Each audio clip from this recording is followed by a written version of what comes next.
আসসালামু আলাইকুম। ঘরোয়া রান্নাঘরে সবাইকে স্বাগতম। আজকে আমি কলার মোচার ভিতরের দ্বারা আমরা বলি বউ বউ দিয়ে চিংড়ি মাছ দিয়ে আমি এখানে ডাল চাল দুই ভাগে ডাল এখানে আমি ব্লেন্ডার করে আমি বেসন দেবো না। চিংড়ি মাছ দুইটা আমি হাত দিয়ে খোসা ছাড়িয়ে নেব, ময়লাটা ফালাই দেবো।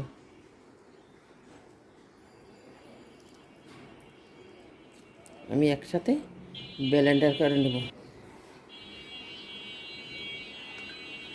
এখন আমি ব্লেন্ডার করে নেব, দিয়ে দেবো অল্প একটু পানি।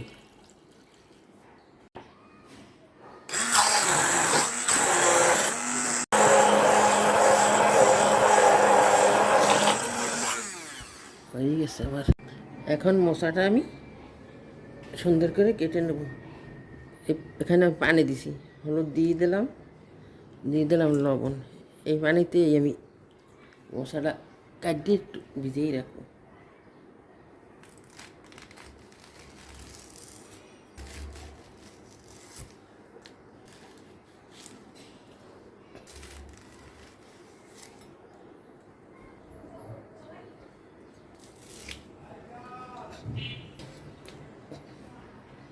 এইভাবে আমি 1-1.5 ঘন্টা ভিজিয়ে রাখবো।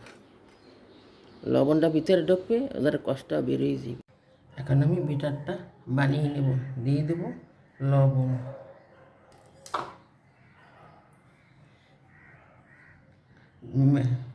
ময়দা দিয়ে দিলাম 2 টেবিল চামচ, হলুদের গুঁড়া 1/2 চামচ, মরিচের গুঁড়া 1 চামচ, জিরে বাটা দেবো অল্প একটু, বেশি নিয়ে, ভাজা জিরার গুঁড়ি 1 চামচ,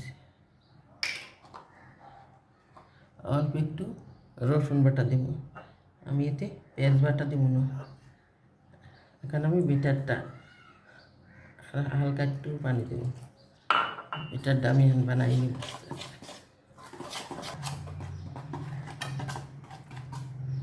বিটারটা আমার বানানো হয়ে গেছে।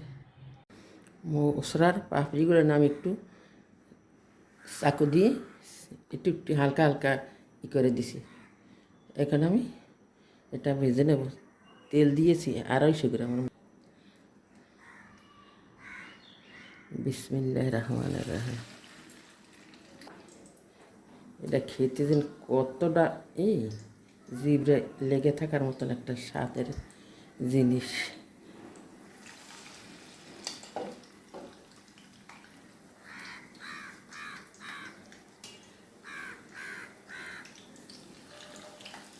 সব আমি একসাথে দিতে পারবো না, 2 ভাগে দেওয়া লাগবে।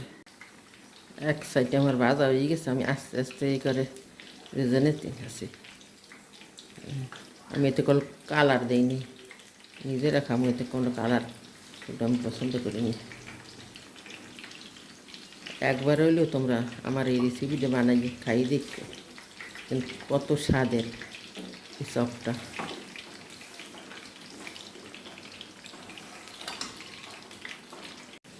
আমি আরও 2বার পিঠ ভেজে নিয়েছি, হয়ে গেছে। এখন আমার চপ নতুন রেসিপি।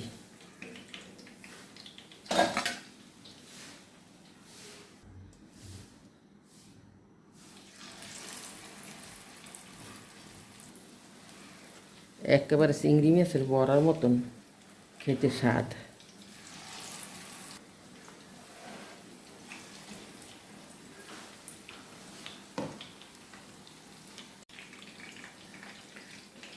আমি ডেকারেশনের জন্য কয়টা চিংড়ি মাছ নিয়েছি, শুধু হলুদ দেবো, এটাই কোনো দেবো না। হলুদ দিয়ে আমি ভেজে নেব। একটা ডিম সিদ্ধ করে নিছি।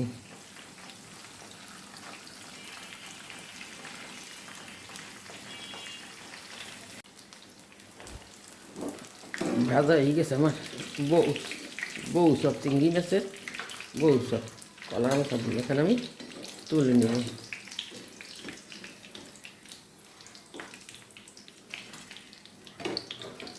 চিংড়ি মাছটা সুন্দর করে ভাজা হয়ে গেছে।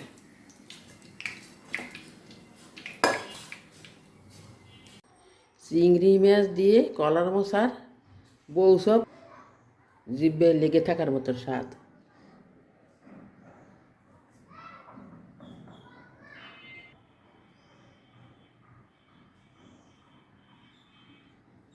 নতুন রেসিপি।